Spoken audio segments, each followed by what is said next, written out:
सुनो, चाय पियोगे? मैं कुछ कह रही हूँ, सुना तुमने? चाय पियोगे?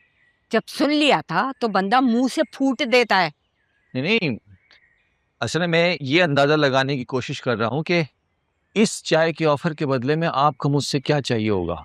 हाँ, हमेशा ना तुम मुझे गलत ही समझना। अच्छा जी। अच्छा जी क्या होता है? कभी तो मेरे खुलूस को भांप लो। चाय नहीं पीनी है तो ना पियो। नहीं नहीं, पीऊंगा ना। आज आपका खुलूस भी टेस्ट कर लूं, पहली दफा जो चखूंगा। बहुत नाशुक्रे हो तुम। आयजा, आयजा। जी अम्मा। वो जो दोपहर में तुमने अपने अब्बा के लिए चाय बनाई थी ना, वो बच गई थी, मैंने फ्रिज में रख दी थी। वो गरम करके ले आओ अपने चाचू के लिए। जी अभी लाई। इतना खुलूस भाभी जान, मतलब आपने मेरे लिए चाय को इतना संभाल के रखा। वाह। मैंने तो कभी किसी को जताया नहीं भैया। जी जी बिल्कुल, ना कभी ना आज। मुझे तुमसे एक जरूरी बात करनी है। जी जी, वो तो मुझे पता था। क्या पता था? यही कि आपको मुझसे कोई जरूरी बात करनी होगी। देखो इमरान, ये औरत जो है ना रेहाना, हमें जलील करवा रही है। मोहल्ले में अलग, खानदान में अलग, भीख मांगती फिर रही है। इस उम्र में इसके करतूत देखो तुम। जी मुझे पता चला कि भाईजान ने उससे भीख मांगने को कहा था। अरे एक ताना दिया था कि बेटे को किसी काम धंधे पे लगाए, उसको टेंशन दे। आ गई थी जाहिद के अब्बा के पास इतनी बड़ी लिस्ट लेके, सुंबुल के जहेज की। तो आप चाहती हैं कि वो भीख ना मांगे? हाँ, समझाओ उसको जरा। तो फिर मैं आपकी तरफ से जाके कह दूं कि भाईजान जहेज की लिस्ट मंगवा रहे हैं। है? ये मैंने कब कहा भाई? तो फिर कैसे बनेगा बेचारी सुंबल का जहेज? भाड़ में जाए हमारी बला से। हमने कोई ठेका थोड़ी लिया है कि इनके जहेज बनाते रहें। ना तो आप बैठने दे रही हैं, ना खड़ा होने दे रही हैं। क्या बेचारी हवा में मुअल्लक रहे? अरे जुनेद को बोलो ना कि कोई काम धंधा करे, अपनी बहन का जहेज जमा करे वो भाई। जुनेद कहाँ किसी की सुनता है, हराम है वो तो। हाँ डराम, बिल्कुल तुम पे गया है। काम का ना काज का, 2.5 मन अनाज का। ये ले चाचू, गर्मा गर्म चाय। छोड़, अरे छोड़। ये चाय इसके लिए नहीं, मैंने अपने लिए रखी थी। डराम कहाँ पिएगा? और वैसे भी ये कम पत्ती की चाय है, ये नहीं पीता कम पत्ती की चाय। सुन लिया। अच्छा, मैं आपके लिए तेज पत्ती वाली चाय बना के लाऊं? कितना फर्क है बेटी और माँ बाप।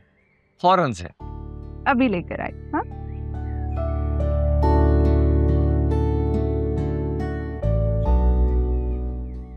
डैड, मैं जानता हूँ आप मेरे लिए अच्छा ही सोचते हैं।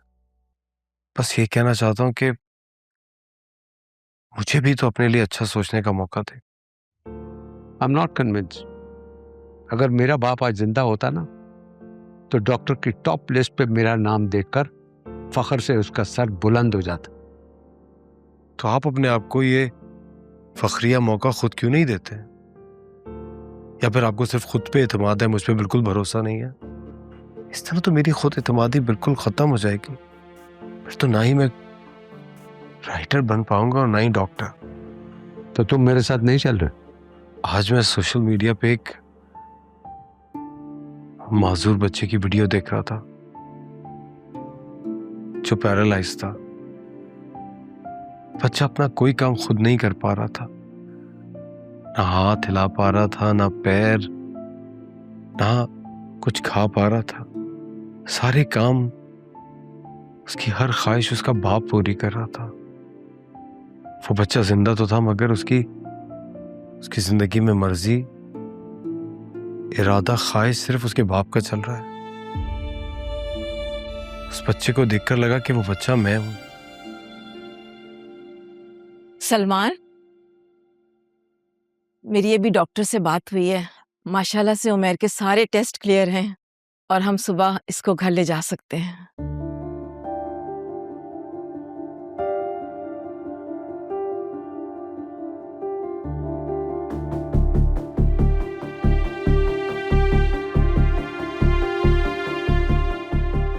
क्या हुआ? डैड ने मुझे एक बार फिर उस जहालत के घर में जाने की इजाजत दे दी।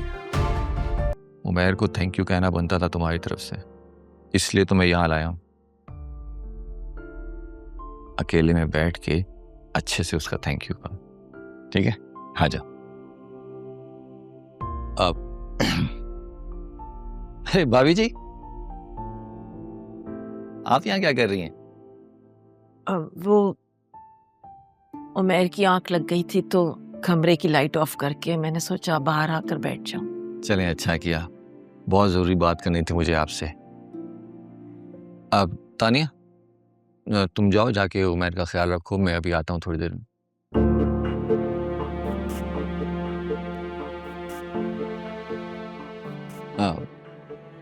आप आइए, जरा मैं बात करते हैं। कहा आइए तो सही, ज़रूरी बात करनी है। तो वो बात यहाँ पर क्यों नहीं हो सकती? यहाँ सबके सामने। यार शाह साहब बता दो तुम चाहते क्या हो? मैं डॉक्टर बनना चाहता हूँ, आपकी ख्वाहिश का एहतराम करना चाहता हूँ, लेकिन मैं बाकी जिंदगी अपनी मर्जी से गुजारना चाहता हूँ। मेरी ख्वाहिश का एहतराम करके मुझ पर एहसान कर रहे हो? क्या मैं तुम पे जुल्म कर रहा हूँ? कोई बाप अपनी औलाद पे जुल्म नहीं करता, ये मानता हूं मैं, लेकिन क्या बे, मैं बहुत जालिम, बहुत जुल्म करता हूँ? देखो बेटा, उन जाहिलों के पीछे पड़कर अपनी जिंदगी बर्बाद मत करो।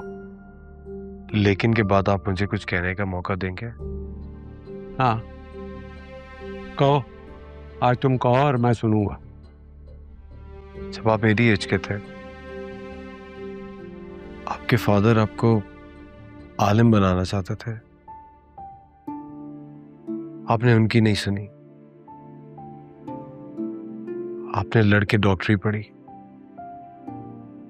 आपने सारे घर वालों की मुखालफत मोल लेके मॉम से लव मैरिज की, आपने सारे फैमिली ट्रेडिशंस को तोड़कर सब कुछ छोड़कर एक नई जिंदगी बसाई। आपने घर छोड़ा, मुल्क छोड़ा, सारे रिश्ते नाते तोड़ दिए क्योंकि आप कुछ बनना चाहते थे। आप वो बन गए, आपको लगता है आप परफेक्ट थे और हैं, और आप ये भी मानते हैं कि अगर मैं सिर्फ आपकी ख्वाहिश पे अमल करूंगा तो ही मैं परफेक्ट बन सकता हूं। तो ये सब कुछ सिखाया इमरान ने तुम्हें? इसमें सीखने की कोई बात नहीं है डैड, ये तो वो इन्फॉर्मेशन है जो हमेशा से एग्जिस्ट करती है। अगर आप अपने फादर की ख्वाहिश पे डॉक्टर बनने की बजाय आलिम बन जाते तो लंदन यूनिवर्सिटी से आपको वो एजाजी डिग्री कभी नहीं मिलती। मैं राइटर बनना चाहता हूँ डैड, डॉक्टर बनके मुझे दुनिया की कोई भी यूनिवर्सिटी कोई एजाज नहीं देगी। मैंने तो फिर भी मेडिकल पढ़ने से इनकार नहीं किया, घर बार नहीं छोड़ा, कोई रिश्ता नाता नहीं तोड़ा, और ना ही अपनी दुनिया खुद बसाने की कोशिश